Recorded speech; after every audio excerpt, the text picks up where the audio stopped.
start the recording. I believe it's recording now. Let's just go full screen. All right. Welcome everyone to the return of Video Game Anatomies, the podcast where we're just going to be deep diving into gaming mechanics and a lot of things about gaming in general. Think of it as maybe as a season 2 because I found some new ideas and things to talk about. So it kind of leads itself to become relevant again. But today we're going to be speaking about a specific topic that I think I have found the perfect someone for. We are joined again by Mr. Slow Go Gaming. How are you doing, man? Yeah, what's up, man? I wouldn't say that it's the best to have me, but I mean, I appreciate it, bro. I think you're well equipped. I think you, in terms of the series you've played, give you kind of a bit of a more of a knowledgeable edge on it because the series you have played have been very influential on a topic, which in today's one is going to be stealth games. So stealth games in general has been a funny but kind of a very effective concept in gaming because it's been kind of lurking in the shadows every time kind of it's found its stride and it's gotten into kind of this boom or stuff. It was always in the shadow of a boom also for combat focused games, which was kind of weird because it's like the complete opposite of that. But maybe that's also what made it appealing. People saw this alternative to all the shooting and exploding and going loud and stuff, and they saw sneaking, evading, and dodging around combat. And I think for a lot of us, when you think hard and long about stealth games in general, I think you have a way more positive opinion about it and a way more fond opinion about it than you kind of are aware. So a while back we did the community post thing, you remember that genre tournament thing I was just messing around with? I think a few months back I was like doing that gaming tournament thing. And I was just asking, what's the best genre of all time? We went through a whole knockout tournament thing. It was kind of just very trivial. It's obviously not a objective thing where everything is defined. But we had a few surprises, we had a few dark horses, but some of the ones that were expected to win did win, like the action adventure was the general winner, and that's obvious because that's a game with a lot of action and a lot of story. Very easy topic, very easy like genre to get into, understandable. But second place was stealth games. Among all the other genres out there, oh yeah, baby. Second place was stealth games, and it got me thinking. And the more I thought about it, it was kind of the more it started to make sense because when I think about my experiences with stealth games and stuff, and I'm sure you also have, there's a lot of fond memories that I have of stealth games. Maybe the first time I tried a stealth game, maybe it was the first time a stealth game was so difficult that I had to try again. Maybe the first one was like, how does this guy keep seeing me? How do I get past the stage undetected? Every time, there's just something about a stealth game that kind of makes it exciting and memorable. From your side, I'm going to assume I know which is one, but when you have to think, like off the tip of your head, of a memory of a stealth game, which one like jumps in your head? Probably Splinter Cell, like the Splinter Cell games, especially the older ones, because like that was like the definition of just stealth, bro. Like you actually had to like play in a way that was unique from like Metal Gear or Hitman, which is pretty. I think it was also Splinter Cell used a lot of clever tactics, which we'll get into later, but Splinter Cell was also very focused on light, which is obviously something we don't see a lot in stealth, even now. Where if you're not in the dark, if you're not in the shadows and stuff, people are gonna see you in bright daylight. It doesn't matter how far you are, if you're 100 meters away, 150 meters away, if you're standing in bright daylight or somewhere that's very bright, you're going to be seen. It's not impossible to see someone.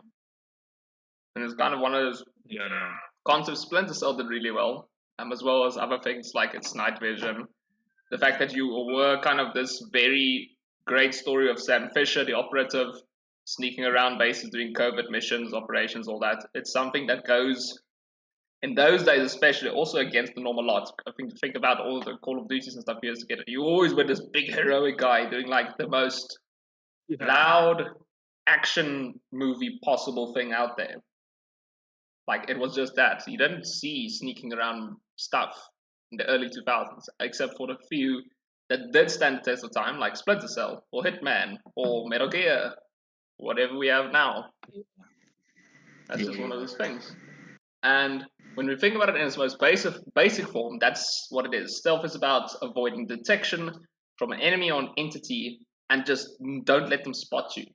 And it's pretty much the only thing in the beginning of stealth games and stuff that technology at the time could really implement, because it's all about not letting them see you. Because when you think about arcades and stuff, there's not really a great graphical display of how you can show stealth. Because I mean, you got a 2D game, and now you're gonna try and have to explain to the player you have to walk around all the enemies and stuff and avoid them. But how do you show that on the screen?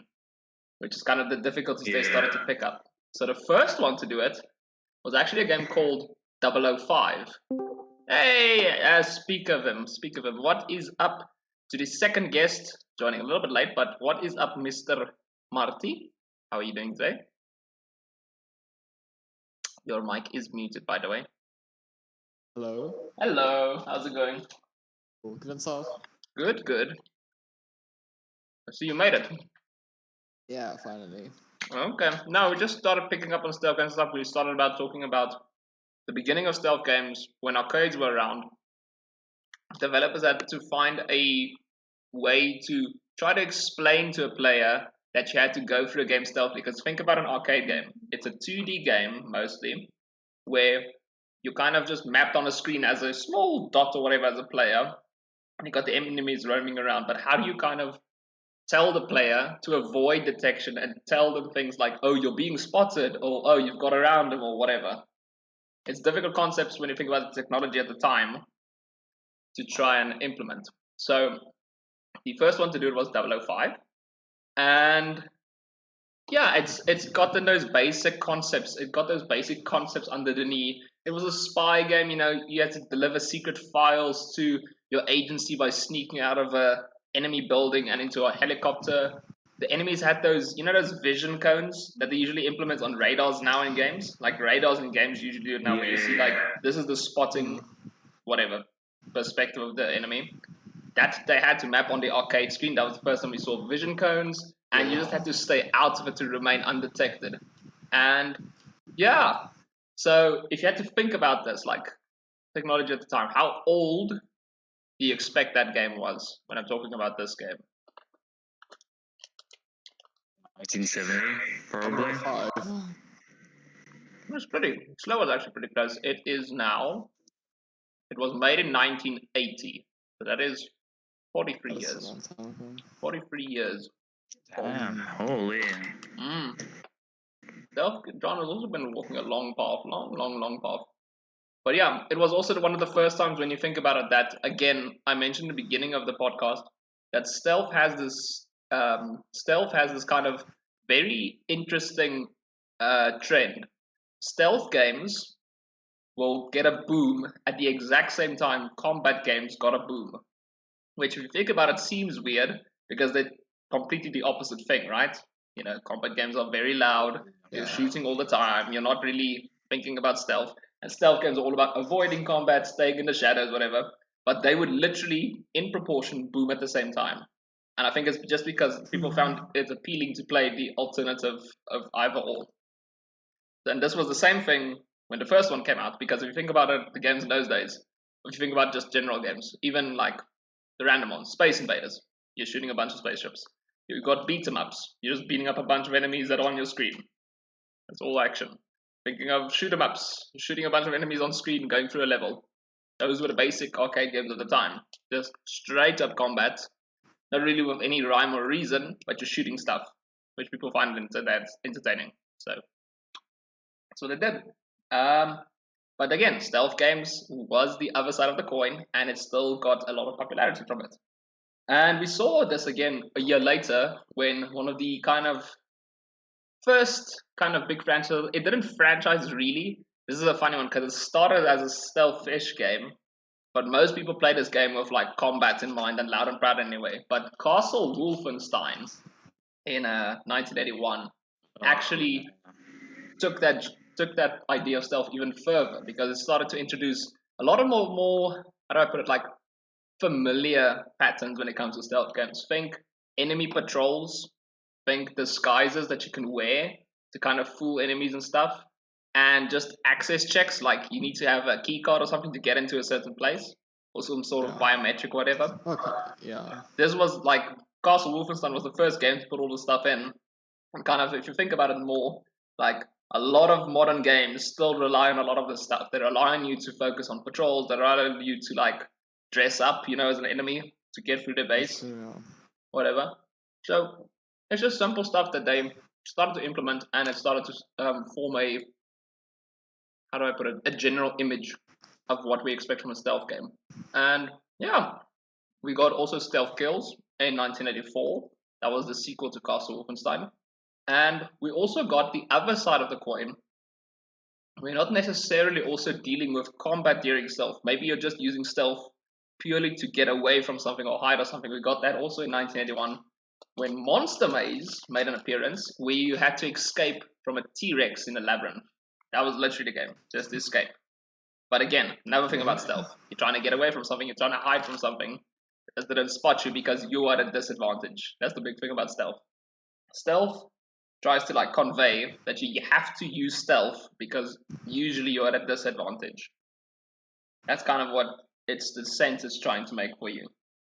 And when you're looking about that, that's also the question I want to ask. Outside of that question where you're at a disadvantage, why do you feel games want to sometimes ask you to be stealthy? Why do games like kind of force you sometimes even to be stealthy?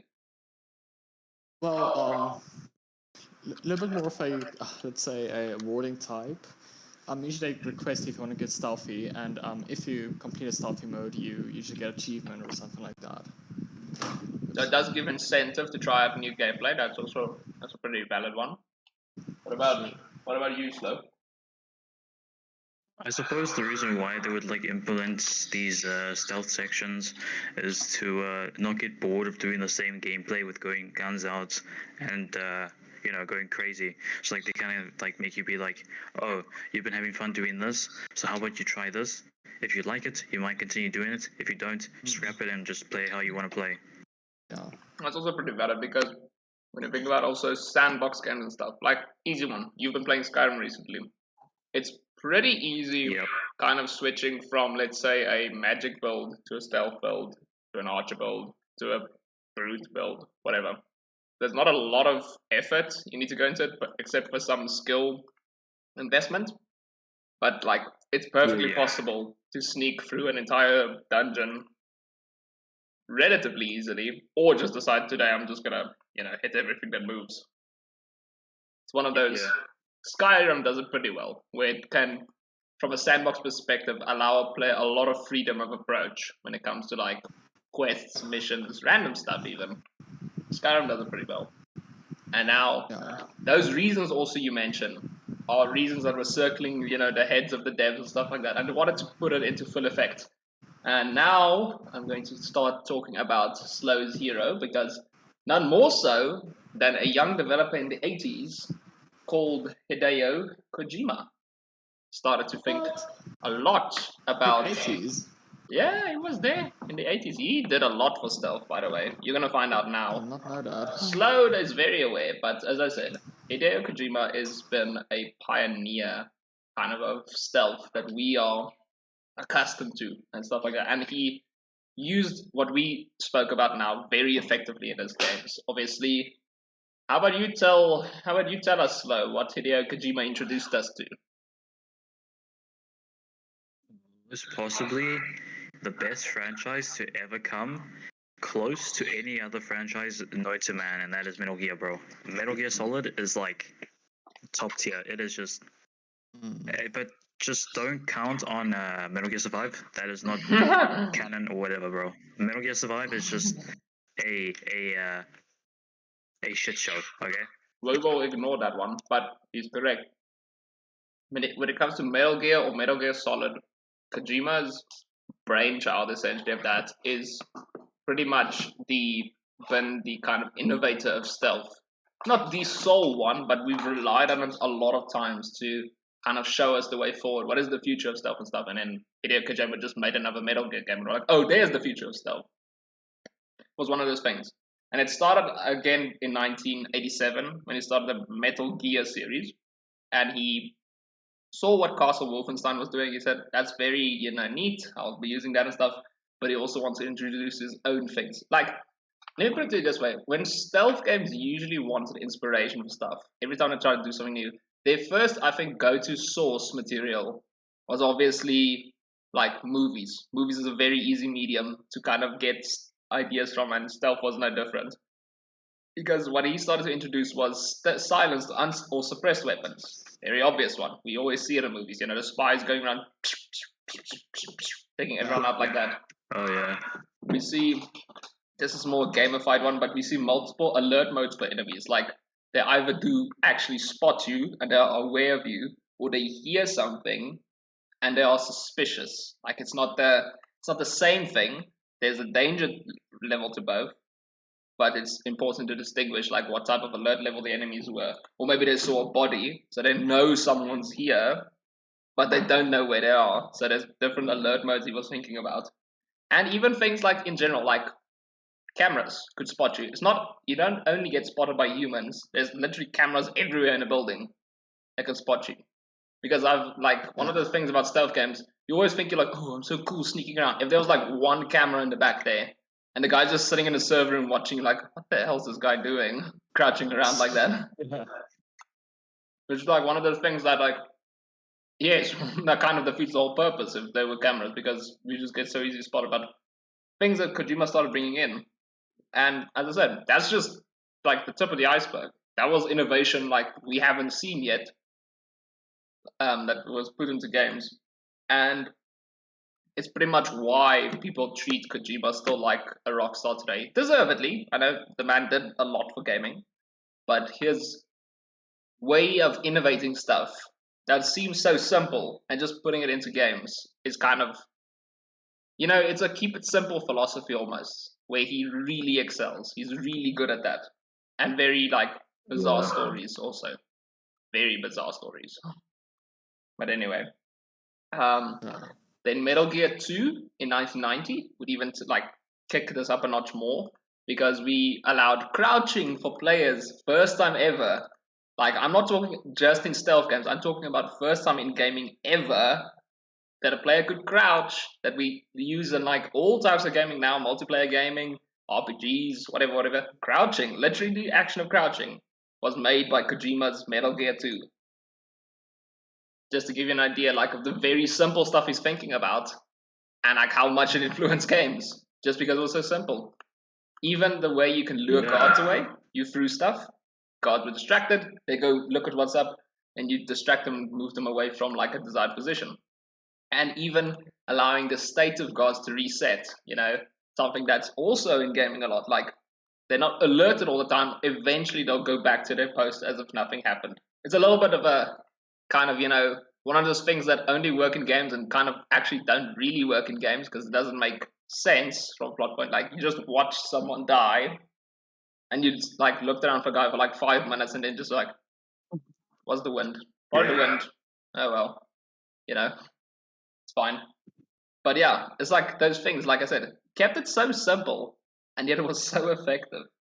And this might sound like, because I said, we moved this into the early 90s, so it was just like 87, 1990, and it sounded like stealth was really going to become the next big genre. Like, it's going to become the next big genre. We had the arcade games, we had the beat 'em ups, the smash 'em ups, the platformers and everything, but now stealth was picking up because, it's got all these new ideas and stuff, and, anyone out there can, like, power on ideas and stuff, and we thought this was going to be the true beginning of stealth games picking up, but it was slightly delayed, There was first a different kind of boom, as I said, that we saw, and that was, of course, Doom, because Doom absolutely blew all other games out of the water, because in 1994, again, combat-focused, loud action games just suddenly, all of a sudden, became popular again, because the first-person shooter, for the first time ever, became a thing, like what Doom did. So, just when you thought stealth games were like now going to become a big thing, all of a sudden a big combat game comes in and everyone just all of a sudden wants to buy that. As I said, they kind of have this weird relationship. They kind of were in a duel the whole time, where they would not only one-up each other, but they would also kind of help each other in a way. These two genres, they were very, very closely interlinked. But yeah, as I said, Doom completely took over the scene. Talked about Doom and stuff, and just like the combat in general. We saw Doom, we saw Quake, we saw Wolfenstein picked up first-person shooting. A lot of others in this time just picked up first-person shooting, and everyone's just heading in that direction on a one-track mind. But again, like I said, stealth persisted because, as I said, sometimes you do need an alternative to all that action and combat and stuff. And we got the birth. Well, we got a birth actually of a few games here because a few games started to, feel its feet into the water when it comes to stealth games. We got GoldenEye 007 game. I don't know if you guys have heard of the actual James Bond, classic. Very classic one, GoldenEye 007. This was pure, you felt like a spy. It played like a spy game, and it was a very, very successful game as well because it gave people an alternative. Yes, you could go combat in that game, but the true beauty of the game lied in its stealth, like the way how masterfully you can take out an entire enemy base or pretending you're James Bond or something like that. Yeah. But as I said, Hideo Kojima and stuff persisted with this idea of putting stealth games out there. Not just him, luckily, because he had some help this time in 1998. I think, yeah, he had a trifecta actually of stealth games that came out in 1998, and that is when stealth finally properly kind of saw a push that it needed to kind of get into the limelight. And yeah, I'm pretty sure there's at least one game in 1998 that Slow can name that released. But what would you say were the other two that released in that year that kind of gave stealth that final push needed?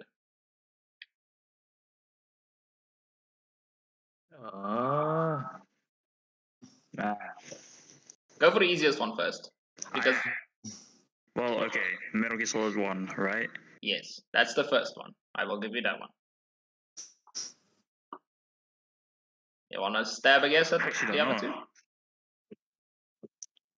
Nah, I don't know the other two. I genuinely don't know the other two. You got no clue? Neither of you? Sly Cooper? No. Sly Cooper was actually a pretty good guess, but Sly Cooper was, I think, a little bit later. I think it came either in 2000 or 2001, but it was very close.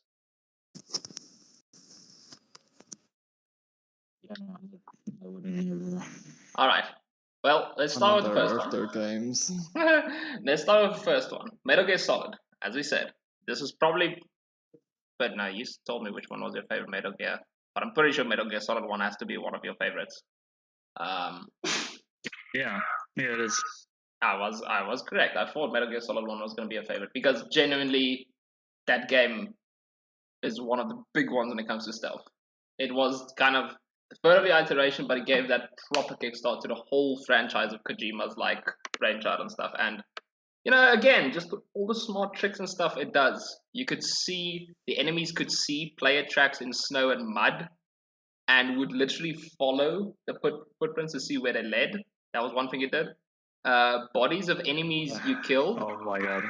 Bodies of enemies you killed for the first time ever did not despawn or disappear. They could leave a corpse on the ground, and an enemy would see the corpse and be like, what's going on here? Because that guy's dead.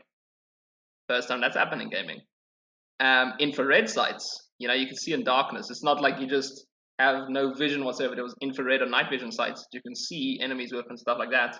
And the vision cones of enemies, as I said, being visible on the minimap or the radar. And of course, the cherry on top, the thing that Metal Gear Solid is known for to this day, the disguise of a lifetime, the mobile camouflage cardboard box. Huge innovations from Metal Gear Solid in one game. This is 1998. Let me remind you, all of this I'm talking about is 1998. 25 years ago that this was done. To give you an idea, that's quite insane. That's wild, bro. It's quite insane. Like I said, I don't want to kind of undo what the other two did. I do think out of the three, this one obviously is the most influential. The other two also did really important stuff, but this one was the most influential. Now, the second one on the list is Thief.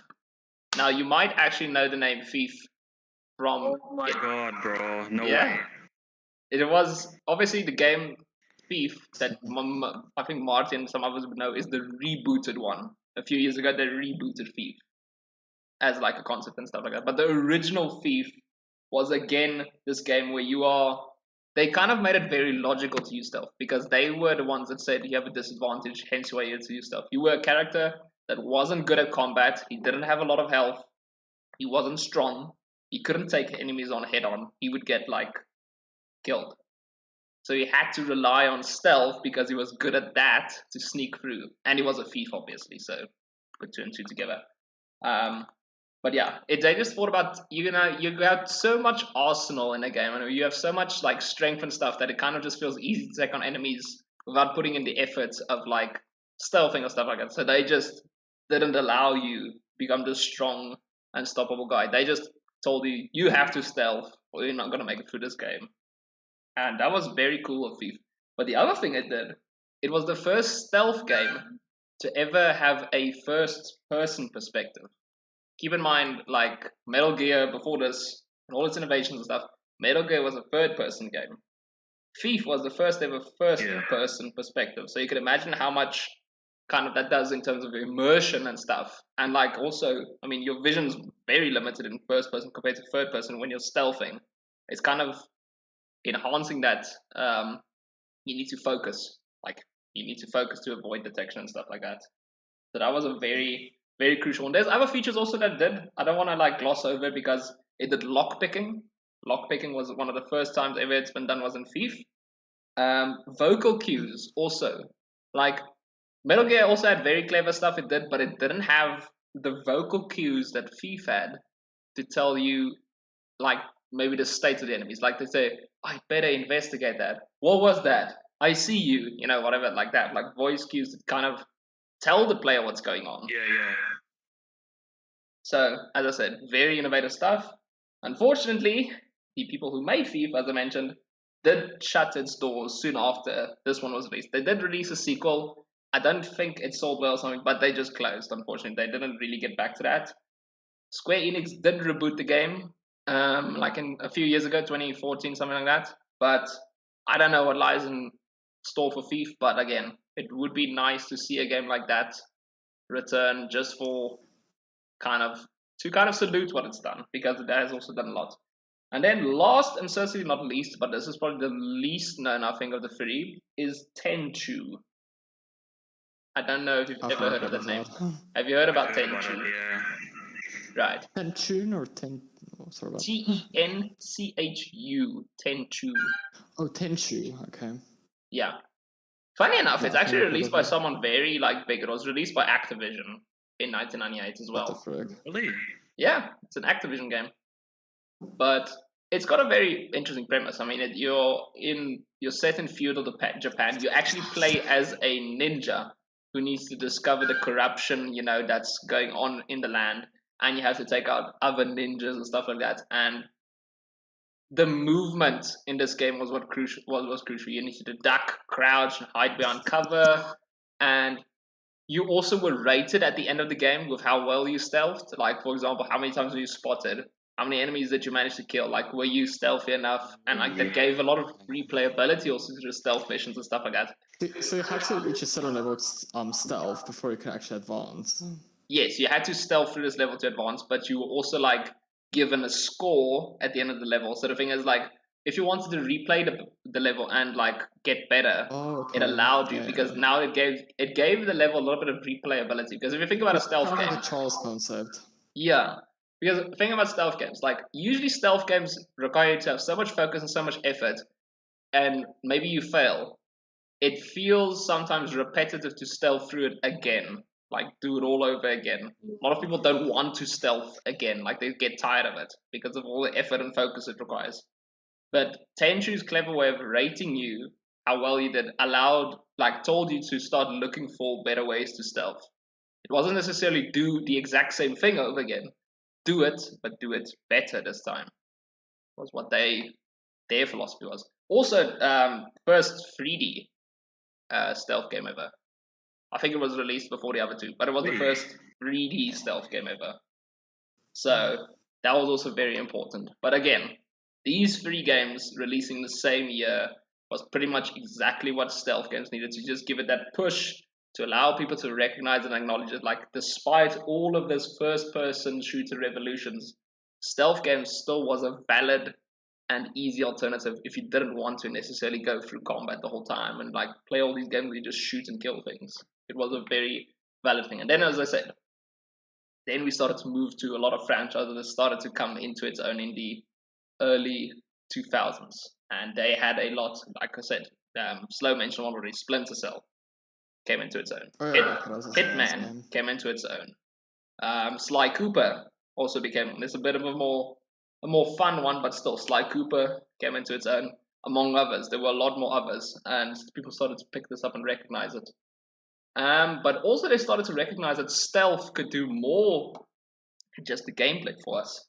What if stealth could have this kind of effect on us, effect on the narrative? Why I'm saying that is when I ask you this question, when you're trying to play stealthy in a game, when you're doing a stealth section in a game, what is the kind of general emotion or feeling you have, like when you're playing through a stealth game or doing a stealth section stuff?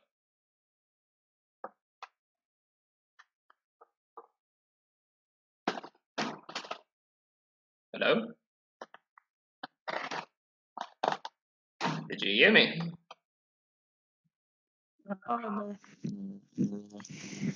Sorry, oh, the Wi-Fi lag.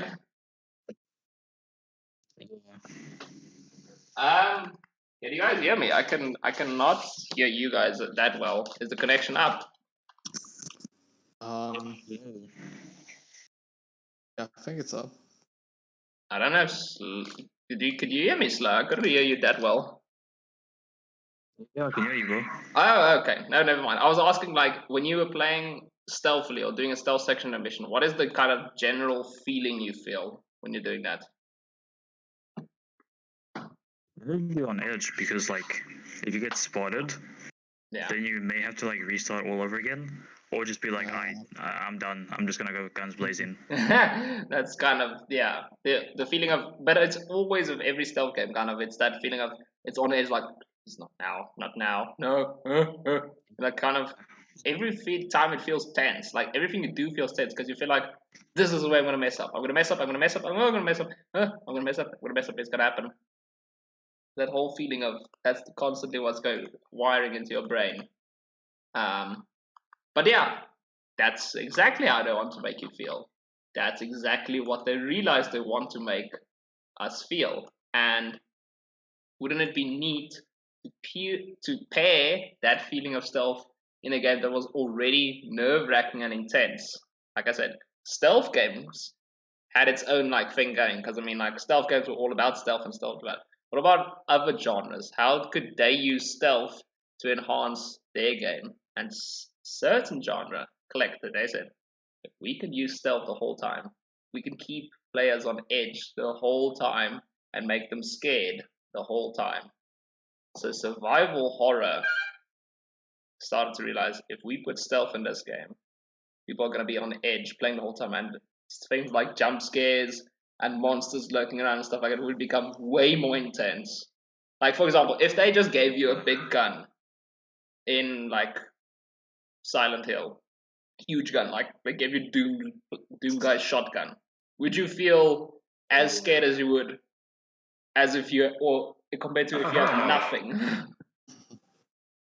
No, I'll just go guns blazing, bro. Yeah, like that would be your first instinct when you see a monster, just try and shoot its head off. But when you have nothing, when you have to rely on stealth, and you have to wait for this thing or like figure out how to get past them, that puts you more on edge because you don't want to get scared. The thing of I don't want to get scared. Yeah. I don't want this thing to jump out at me. I don't want to see this. I don't want to feel this. I'm please. So they started to cleverly think about it and said, what can we do to make stealth scary and tense and work for our game? And one of the first ones that this was the Silent Hill series. scary games, Silent Hill. They started to use Norman readers. they kind of started to use the shadows and stuff against us. They used fog and darkness as a means of cover to get around terrifying monsters. But what's the problem with fog and darkness? They can't see us, but we can't see them. So it's kind of a two-way street. That was the problem. So kind of got this feeling of dread in you, like you're trying to sneak through this fog or the darkness, like, am I past it? And then it ends up being this like right in front of you. It's that kind of tension they wanted, that kind of nerves they wanted from you. But others also picked up on this. The Fatal Frame and Siren series, they also kind of incentivize the player to hide and rather use passive equipment to try and outsmart enemies, like distract them, temporarily stun them, blind them, stuff like that to get around them. Another Rockstar game, which I probably think will probably never get a remaster because of what it is, but Manhunt in 2003 also relied on stealth, semi, and hiding from stuff, and it was a pretty intense game. I'm not sure if you know or heard of Manhunt, Marty. Have you ever heard of Manhunt? I have not.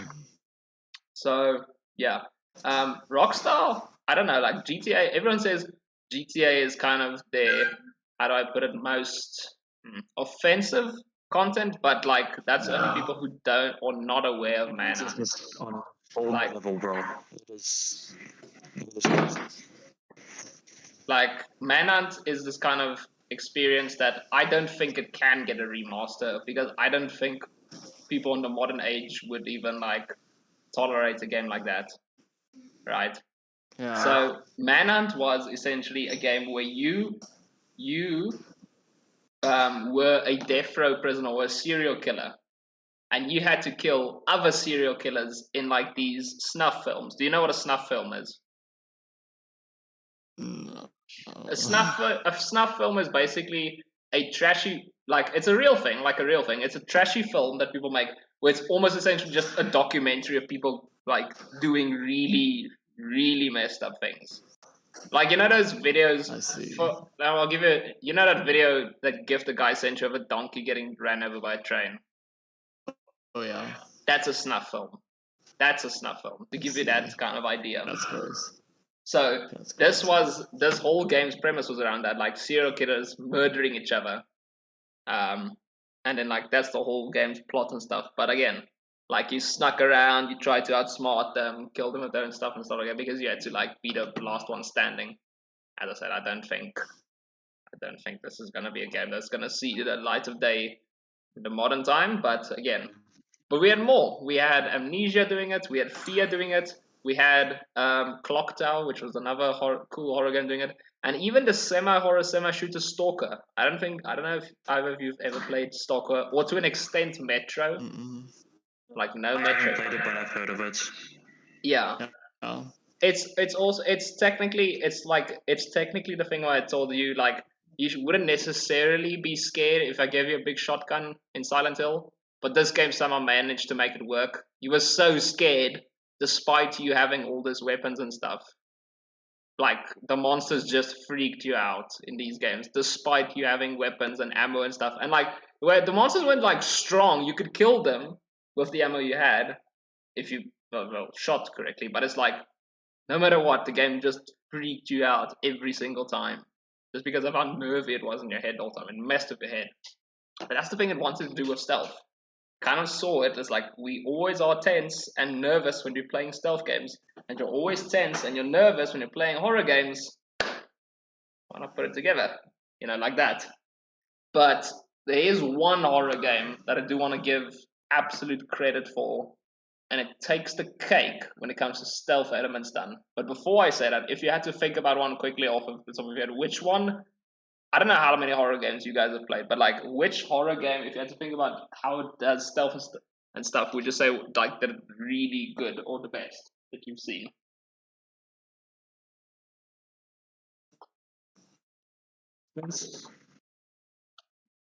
Soma? Maybe? Soma was actually, I was a pretty...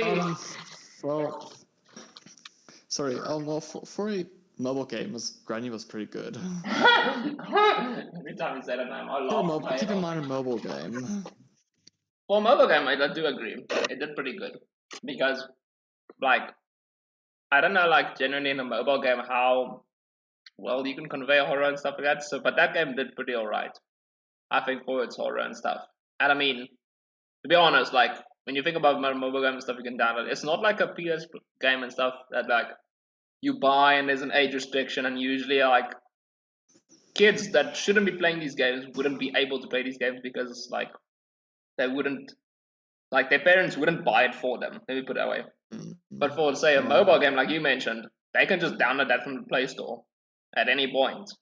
So I think that mobile game actually did pretty alright when it comes to just doing stealth pretty well. Because I remember you had to hide. What was it? You had to hide under the bed the whole time from your zombie granny. Yeah. And she'd put like bear traps everywhere in the house. Like, yes, grandson, please step through my bear trap so that I may murder you. It's amazing. But I think for me, when it comes to the game that really did it well, was Alien Isolation. I wanted to play that game so badly, but I know deep down I would never do it because it would scare the crap out of me. It would scare the crap out of me.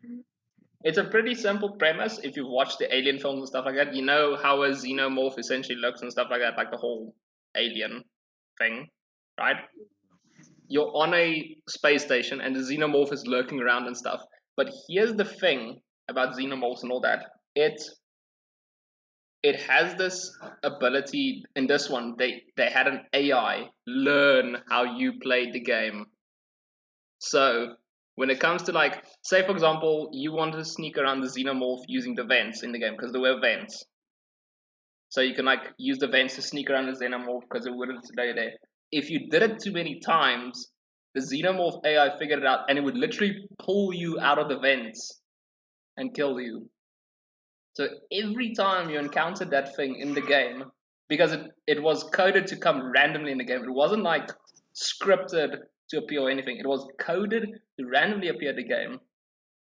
You would have to get around it in a different way because it would learn. Can't use the vents anymore because it would put out the vents.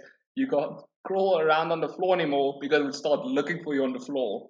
It had this wiring thing, start looking for people. It was a very scary thing to think about, like where a monster would necessarily like get a smart monster essentially in a game. I think that's a terrifying thing to think about.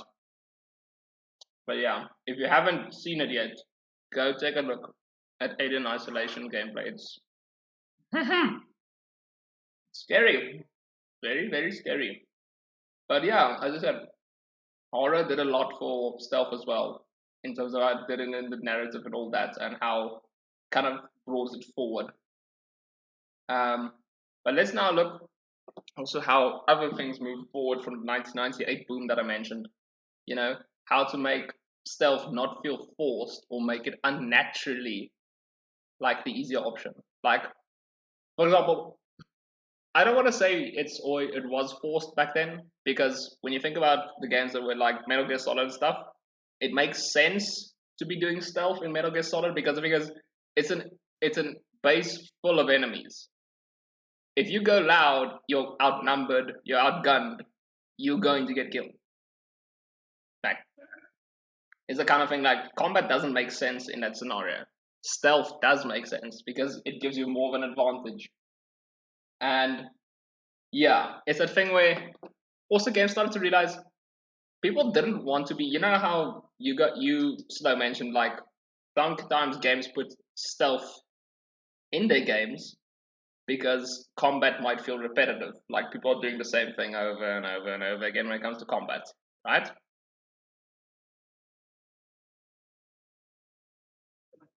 Yeah.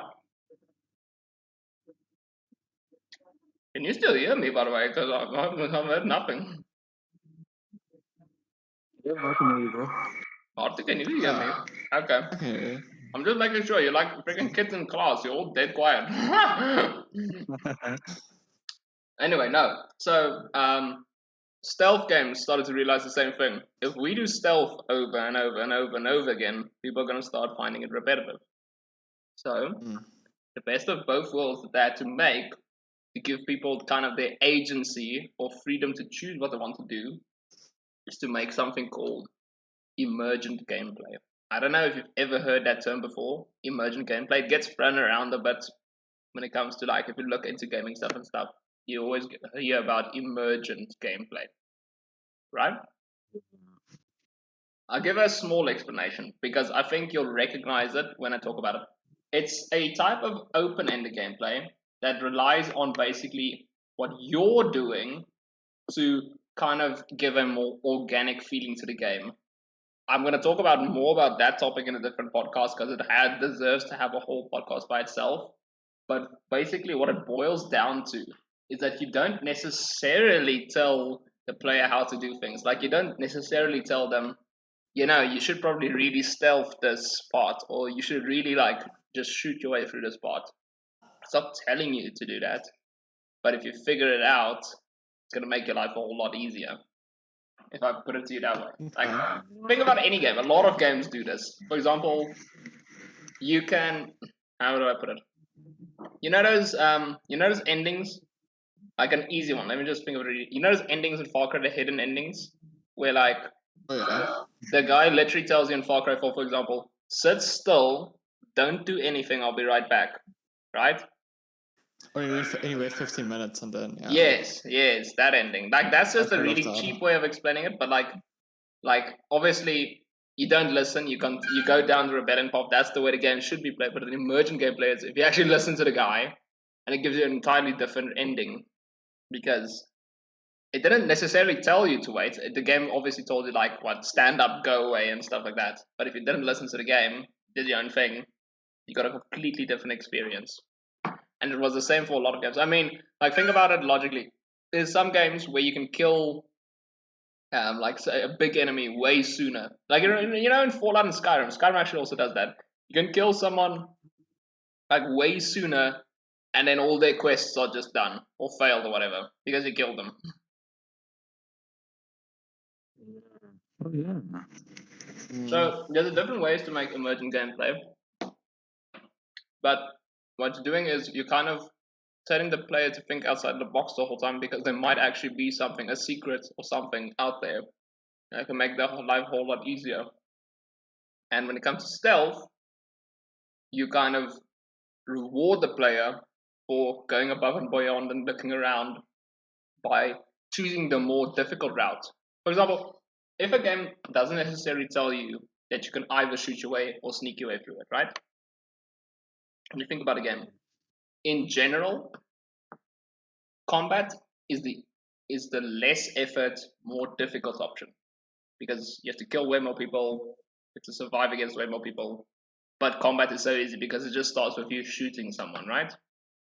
Stealth is the easier, more effort option because you have to put in the effort to get past the people and sneak through the place and stuff like that. But if you do, you get through the whole place like without a hassle. Like you don't have to kill anyone. You get to save all your ammo. Yeah, the same thing with Deathloop. Like you get to keep all your ammo. You don't risk the thing of dying. You couldn't like anything. Like really, like think of survival games. It saves you a lot of resources to sneak around and put the effort in, and it should reward you in that way. But it should do it without trying to explain it to you. So a game that does this really well is Deus Ex in 2000. I don't know also if you've ever played Deus Ex before. It's I would say a pretty underrated shooter out there. Pretty underrated. But it's been pushing the envelope of what emergent gameplay is. Because Deus Ex almost always just told you you have to get into the space. That's literally what it tells you.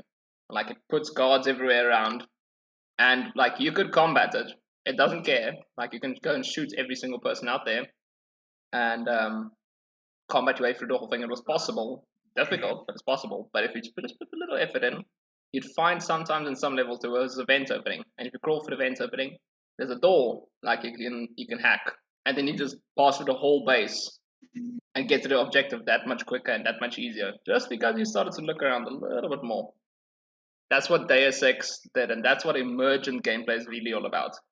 Tells players to just look outside, just look outside a little bit, just outside a little bit, and you'll see something that's like going to help you that you wouldn't otherwise have realized.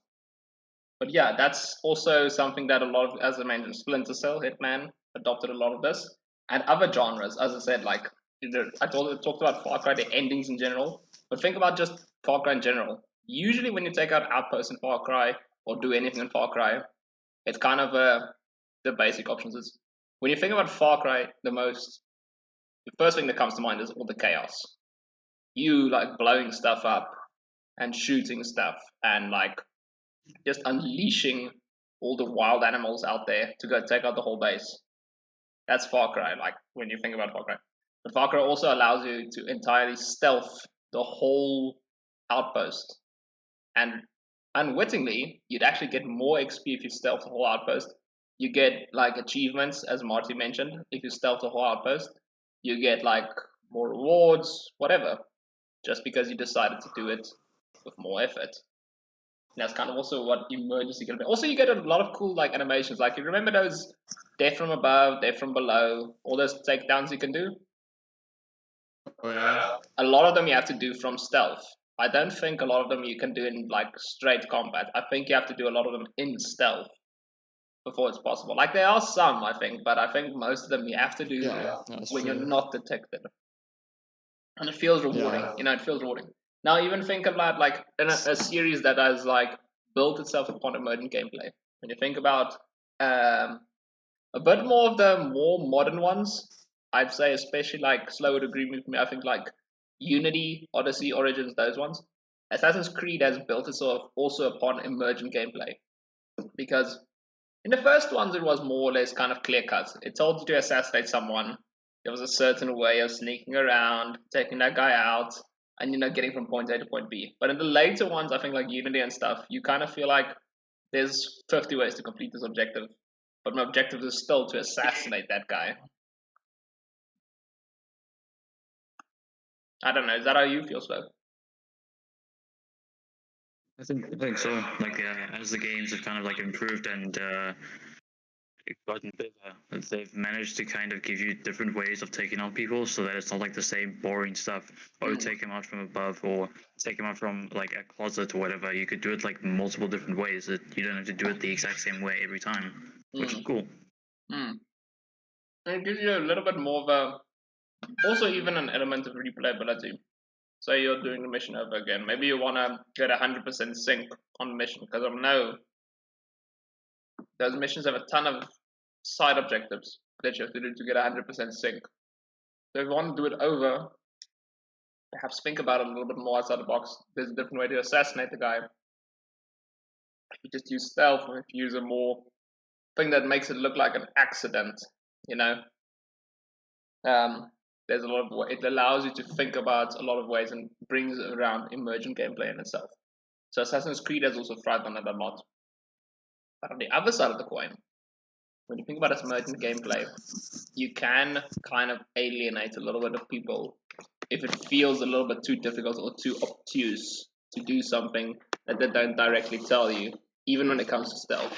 Like, even in general, people might feel that stealth is unnecessary in the game. Like, not to a point where, like, you can just avoid it, but, like, to the point it annoys them that they feel stealth has to be necessary, when in actual fact, it's not really.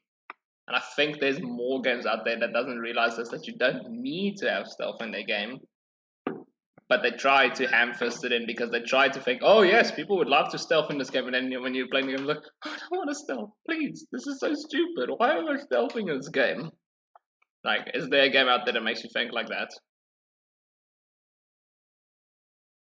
Like, games that, like, don't really need stealth when they've implemented it, like, at certain points it's kind of like, why is this here? Like, you're just slowing down the gameplay. It's kind of boring, man. Like, come on, bro. Yeah, I think if your game is supposed to be fast-paced, especially, stealth is not the best option unless you can like make it kind of cool and like if you have to move fast through it. I don't know about you, Marty. Can you think of any game specific that you felt like this stealth kind of in this game sucks, or like it's not really worth my time.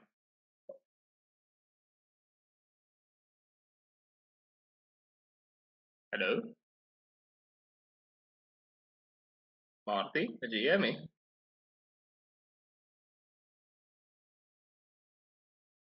I'm not sure if we lost Marty there. But yeah, for me, when it comes to, I hear you now. Sorry. No, I heard you. Did you hear me? So I quickly had to do something for my phone, but I'm back. No, okay, no stress. No, I said like if you had to think about a game that for you felt really unnecessary to have stealth in the game, like it didn't make sense for the game to have stealth. It kind of felt like they forced it. Is there a game that makes you think like that? Yeah.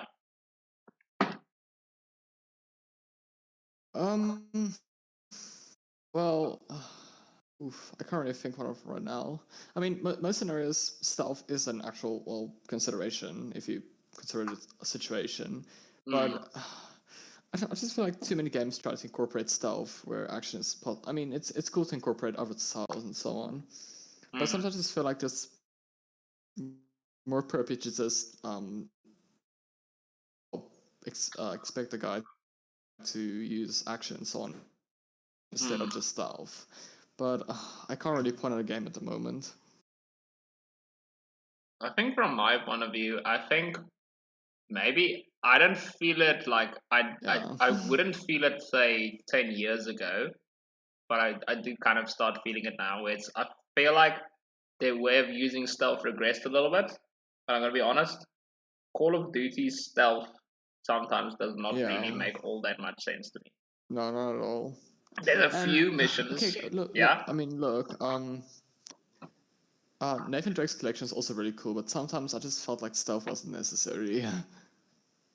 Sometimes, yeah. I feel like what I found funny. I'm gonna get back to. For the most part, it was, yeah. Yeah, I'm gonna get back to Naughty Dog's thing in a little bit because I have some stuff about Naughty Dog that I want to talk about.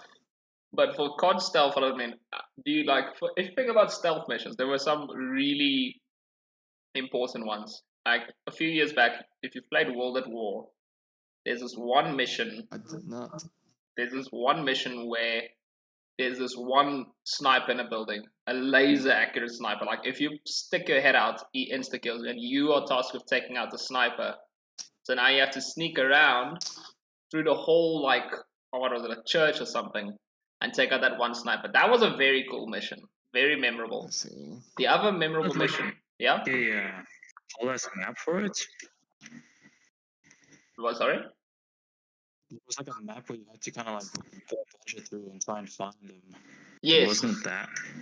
Yeah, it was like you had to find them and stuff like that. I remember it was, but I remember if you stick your head out, he just insta shoots you. He just insta shoots you.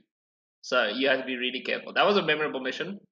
And then the other one was called All Gillied Up. That obviously is a very, very popular one in Call of Duty. That's the one where you have the whole ghillie suit on and you're on the sniper mission and you're sneaking through a patrol and stuff. And that's a very memorable mission for Modern Warfare. But recently, COD's stealth missions have started making a little bit less sense. I don't know if maybe that's the quality of the games just going down in general. But I don't know if you've seen some of Cold War and Vanguard stealth missions. They're not very good. I'm not gonna lie. They're not very convincing when it comes to stealth and that stuff like that. It kind of just feels like they're playing grounds like we need to have 1 or 2 stealth missions per campaign at this point because it's expected of us. But it doesn't feel like they're putting in the effort. It's just kind of like they feel like they're going through the motions.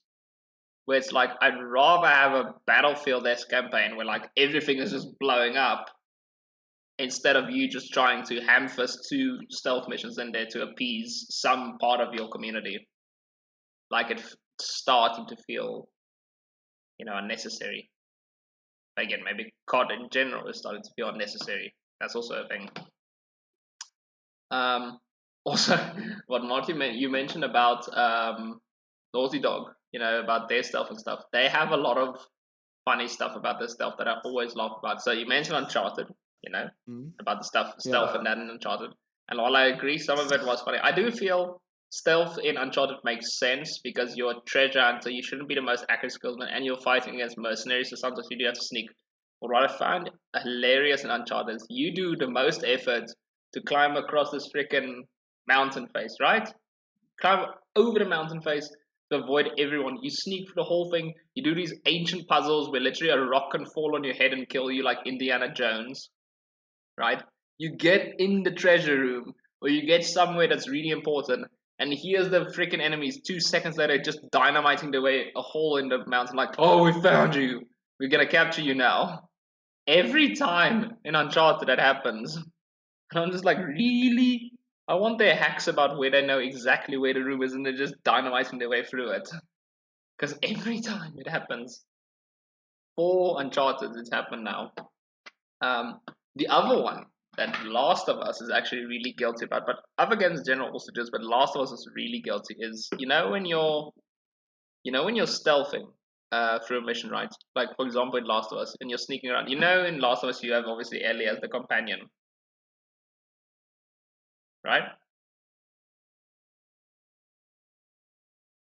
I'm thinking my connection is wrong because I cannot hear or see either of you. Hello. I can hear you now. Bro. I don't know if my connection is bad, maybe, but I'm going to continue. But when you're doing Last of Us, right, and you're stealthing through, you have Ellie as your companion and everything, and you're going through the efforts of like going through the whole room side because there's zombies, there's clickers. Sometimes it's just human enemies, and you don't want to necessarily alert them because there's a lot of them, and they can quite easily take you down. So funny that you have to do all the sneaking, all the careful stuff, and luring all the enemies away, and then you just watch Ellie halfway across the map just sprint past all the enemies, and they don't they act they're not right in front of their face. So like she's sprinting, like right point blank in front of the guy. He does nothing. He's just like Last of Us is really guilty of that, where like your companion is just magically invisible. Like I know it shouldn't trigger it, but it breaks my immersion every time to know that like I'm doing all this, but she gets to sprint halfway through the whole map and nothing happens. Really breaks my immersion. But yeah, no, that's just some of the tropes you have to get used to when it comes to stealth games. And yeah, that's that's more or less I think the state we find ourselves in when it comes to stealth games. There's still a lot of games implementing stealth either as optional, required, or emergent gameplay, and there's lots of franchises out there. Like I said, Metal Gear is still hitting strong, except Metal Gear Survive, like Slow mentioned. We'd rather forget about that one. But yeah, Metal Gear was pretty strong while it lasted. Hitman still going strong. Hitman's new games are pretty amazing for like all the creative ways you can kill people and like be stealthy and stuff like that. Splinter Cell, people have been begging for Splinter Cell remakes since like the beginning of time. It was like, please bring Sam Fisher back and stuff like that. Like, you can see how much people want a Splinter Cell remake to be something. And I think it's in a good place. I think there's a lot of developers out there that can still put a good foot forward when it comes to stealth, bringing a lot of new ideas to the table. I think stealth is going to be in a good place for a long time. It's not going to go out of style. I think we're in a good place. But with that being said, when it comes to maybe from you guys, when you think about stealth, what would you like to see in future games? People try to do in stealth. Like, what do you want to see? I'm gonna have my finger about this one. Probably like try not to make the stuff boring. Like try and make it unique throughout every encounter. Because the thing is, like, what I've noticed is like a lot when like even games that like you don't really need stealth, and then when I'm playing, I kind of want to do like a whole stealth playthrough. The thing that I notice is that most of the interactions are kind of the same. The way that the enemy AIs behave and all of that, they have like the same like interaction. So I feel like if they want to kind of make a new stealth game or whatever, or influence it in their game, they should make every interaction kind of unique from the last one. You don't have to do it for like every single one, but like have it in like sets or whatever, I do, yeah. I think Metal Gear, also the last one, had a pretty neat trick on that, like you mentioned, like change your gameplay up a little bit or change your approach up a little bit. If I'm not wrong, Metal Gear had that kind of thing where like sometimes they would learn from the patterns you to do. So like for example, you can correct me here, but I think for example, if you were to headshot a lot of people in Metal Gear, the enemies would start wearing helmets, for example, to like not get headshot. Am I right in that, or am I thinking of a different game? A lot of really nice. Hmm? Yeah, you got it right. Another thing is, if you started taking over bases during the night, the AIs would pick up on that, and they would start wearing night vision goggles and infrareds, which was pretty cool. That is pretty cool. Like I said, it forces you also to just change your tactic up. Like obviously you don't want to have repetition in a game, but you also want to tell gamers like doing the same thing is not going to work every time. Like I think that's also a point you want to bring across because it tells the gamer to keep like thinking of new ways, like or just staying sharp. You can't just fall into a pattern and like feel comfortable. I think games should try and learn of that. But that's a good one. That's a good one to think about, like where stealth in games start to become a little bit more organic. I think there are games out there that have the right idea. Arkham had a pretty great stealth, like organic thing, but I'd love to see a step up on that. Where like, yeah. Have you ever played like Arkham Stealth and stuff like that? Arkham, like the Arkham series. That has so many endings. What? Arkham? Wait, I don't know what it's about. I mean, I didn't play one of his series, but I usually see on my YouTube shorts, like showcases of different endings and so on. So I don't know. Yeah, there's some endings, but like Arkham's thing in general was like you playing as Batman, obviously, like the whole feeling of playing as Batman. But what I like about the thing is like even if the enemies didn't necessarily see you or anything, even if they didn't see the body, like I'm talking about, they didn't even see the body. You like take one guy out, hide him in a vent and stuff, and what happens is during the game they start to radio that guy like, you whatever your name is, report. There's like no answer obviously because the guy's knocked out, and they pick up on us. They're so suspicious, like this guy's been quiet for very long. And then if you take out more guys and then report back, they all start to like all the enemies bunch together in one place and wait for you basically because they're like, we're not getting taken out anymore. We know he's here somewhere. We all stand in one place. Maybe he doesn't get us. Like it's stuff like that. What about Among Us stuff? But see, that's also another one. That's also another one I want to get to play Among Us, Arman. I know. I have to be punished. I lost a bet, Slow. I have to play Among Us now. I'm not looking forward to it very much. It has a level up system. I know, I'm not looking to it. But that's also, I think, when it comes to the future for my stealth games, I want to see more stealth in multiplayer. So Among Us has an interesting system because it's a social detection game. So like you have to rely on stealth to like win the game and stuff like that, and sneaking and deception and stuff like that.